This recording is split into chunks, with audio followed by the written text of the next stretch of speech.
मुझसे सबसे ज्यादा पूछे जाने वाला सवाल, सर डायनामिक माइक्रोफोन लें या फिर कंडेंसर माइक्रोफोन लें। आइए मैं समझाता हूं। आप देख रहे हैं बोलचाल और मुझे कहते हैं अदील शाहिद। बिस्मिल्लाहिर्रहमानिर्रहीम। बोलचाल के एक और एपिसोड में आप सबको खुशामदीद कहते हैं। उम्मीद करते हैं कि चैनल को सब्सक्राइब कर लिया होगा, नहीं किया तो फौरन से कर लीजिए, बेल आइकन को दबाएं ताकि इन्फॉर्मेटिव वीडियोस आप तक पहुंचती रहें। नया नया जब आपको जोश आता है यूट्यूब की वीडियोस बनाने के लिए, वोकल रिकॉर्डिंग करने के लिए, तो आपको इस चीज़ का ज़रा बराबर भी अंदाज़ा नहीं होता। आप गलत माइक्रोफोन की सिलेक्शन कर बैठते हैं, जिसकी वजह से डीमोटिवेट हो जाते हैं और फिर अपना काम छोड़ देते हैं। तो आज माइक्रोफोन की सिलेक्शन के हवाले से कि कौन सा माइक्रोफोन आपके लिए दी बेस्ट होने वाला है, वो, ताकि आप डीमोटिवेट ना हो और काम जो कर रहे हैं तसल्सल से करें और अच्छा आउटपुट भी आपको मिले।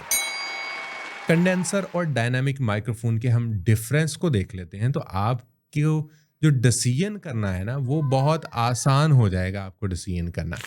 अगर मैं डायनामिक माइक्रोफोन की बात करूं, बहुत रफ एंड टफ माइक्रोफोन्स होते हैं। अगर मैं यहाँ पर कंडेंसर माइक्रोफोन की बात करूं, बहुत ज़्यादा सेंसिटिव माइक्रोफोन्स होते हैं। थोड़ी मज़ीद अगर हम डिटेल के अंदर जाएं, तो जो डायनामिक माइक्रोफोन्स होते हैं वो आपको ज़्यादातर कॉन्सर्ट्स में इस्तेमाल होते हुए दिखाई देंगे, ऐसी जगहों पर इस्तेमाल होते हुए दिखाई देंगे जहाँ पर थोड़ी शोर ज़्यादा होता है। शोर की नोयत इस तरह की होती है कि आप शोर से बचते हुए अपनी आवाज़ को रिकॉर्ड करना चाहते हैं। और हाई प्रेशर वॉल्यूम जहाँ पर होता है, वहाँ पर भी जो है वो आप ज़्यादातर डायनामिक माइक्रोफोन्स को देखने वाले हैं। अब ये कौन सी जगह हैं? जैसे होम स्टूडियो हो गया। क्या आप घर के अंदर मौजूद हैं, घर वालों को कितनी देर आप खामोश करवाएंगे? बाहर से गुजरने वाले मोटरसाइकिल की आवाज, जो फेरी वाला है उसकी आवाज, उनको आप कैसे कंट्रोल कर सकते हैं? उनको कंट्रोल करना मुश्किल होता है। तो इसलिए ऐसी पोजीशन पर, ऐसी जगहों पर आप क्या यूज करते हैं? Dynamic microphones. ठीक हो गया। अब बिल्कुल इसके ऑपोजिट, अगर आपको मोर नेचुरल आवाज़ चाहिए, मोर क्रिस्प आवाज़ चाहिए, तो वहाँ पर आप यूज़ करते हैं कंडेंसर माइक्रोफोन। लेकिन याद रहे कि कंडेंसर माइक्रोफोन के हवाले से हम बात कर चुके हैं कि वो सेंसिटिव होते हैं। सेंसिटिव माइक्रोफोन्स को इस्तेमाल करने के लिए आपको 48 वॉट की फैंटम पावर की भी ज़रूरत होती है, जबकि डायनामिक माइक्रोफोन विदाउट पावर इस्तेमाल होते हैं। किसी किस्म के कोई आपको फैंटम पावर की ज़रूरत नहीं होती, जबकि दूसरे एंड पर कंडेंसर माइक्रोफोन को चलाने के लिए आपको 48 वॉट की फैंटम पावर भी जो है ना, वो चाहिए होगी। अब वो सेंसिटिव होने की वजह से आपके साथ वाले घर में भी जो बोले जाने वाली आवाज़ है, वो भी वो कैप्चर कर लेंगे। सुई गिरेगी, उसकी आवाज़ भी कैप्चर कर लेंगे।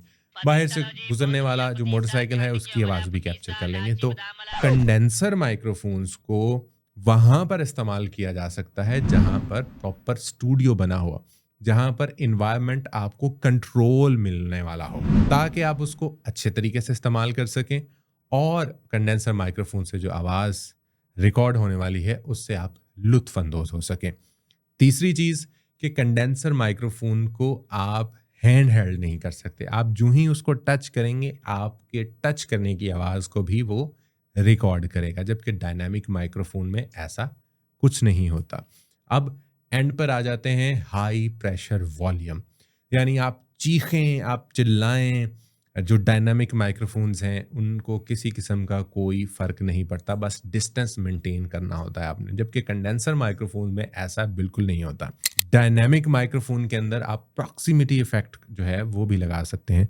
जैसे मैं अभी बिल्कुल माइक्रोफोन के करीब होकर मैं बोल रहा हूँ, तो मेरी आवाज़ के अंदर एक प्रॉक्सिमिटी इफेक्ट जो है वो आपको सुनने को मिल रहा होगा। ये काम मैं कंडेंसर माइक्रोफोन के अंदर नहीं कर सकता।